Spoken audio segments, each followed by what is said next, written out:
এই কন্যা রেখা সাজানা। রাজা, দুপুরে কি দিয়া ভাত খাইবেন?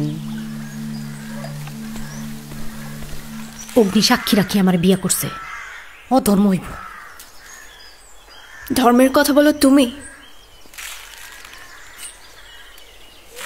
বেলা গড়িয়ে গেল, এখনো হাড়ি চড়েনি। ভাত বসা, মাছটা আমি রান্ধন করব।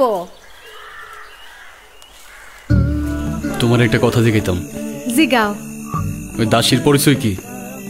দাসী হইল গিয়া দাসী, কঙ্কন দিয়া কিনছি দাই, নাম কঙ্কন দাসী। তুমি তারে গাইল পারো, রাতে কুতামারও কি কারণ?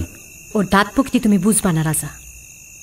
বালো কন্যার ব্যাগ ধইরা থাকে, হাসতো কুক্ষুর, কখন যে কারে সবল মারে। আমার মনে শান্তি নাই গো রাজা। মানুষে শান্তি না দিলে নিজেও শান্তি পাইবা না। তুমি তার আর কষ্ট দিও না। সুন্দর মুখ দেখা ভুলল না রাজা, ডাইনি একটা। 300 মাইনা বিয়া করছুই, অধর্ম হইব রাজা। কোনটা যে ধর্ম আর কোনটা যে অধর্ম, এটার হিসেব মিলাইতে পারি না, এই জীবনে পারবো না। Thank you for watching this short part Kajol Rekha. If you like classic Bangladeshi film, please stay connected with us and this channel more.